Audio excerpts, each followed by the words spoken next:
પાલિકાનું fire વિભાગ ફરી એકવાર જાગ્યું છે। એનઓસી અને બીયુ પરમિશન નહીં લેનારા સામે કાર્યવાહી।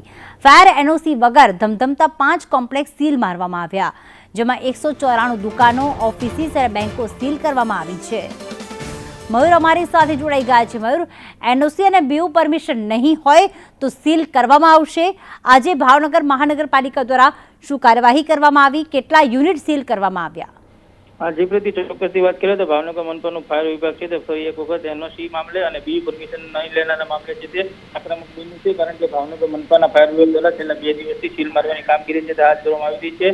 ભાવનગરની જો વાત કરીએ તો ભાવનગરમાં ફાયર વિભાગ દ્વારા એનઓસી ન લેનાર જે 5 કોમ્પ્લેક્સ હતા તેમને સીલ મારવામાં આવ્યા હતા। 5 કોમ્પ્લેક્સમાં 194 જેટલી દુકાનો આવેલી છે, ઓફિસો આવેલી છે અને બેંકો, ખાનગી બેંકો પણ આવેલી છે, તે તમામને બીયુ પરમિશન અને ફાયર સેફ્ટીના મામલે સીલ કરવામાં આવ્યા હતા। આ ઉપરાંત કહી શકાય કે સતત 2 દિવસથી અંદાજે 7 થી વધુ બિલ્ડિંગો છે તેને સીલ મારવાની કામગીરી છે તે ભાવનગર મનપાના ફાયર વિભાગ દ્વારા કરવામાં આવી રહી છે। આભાર તમામ અપડેટ માટે મયુર।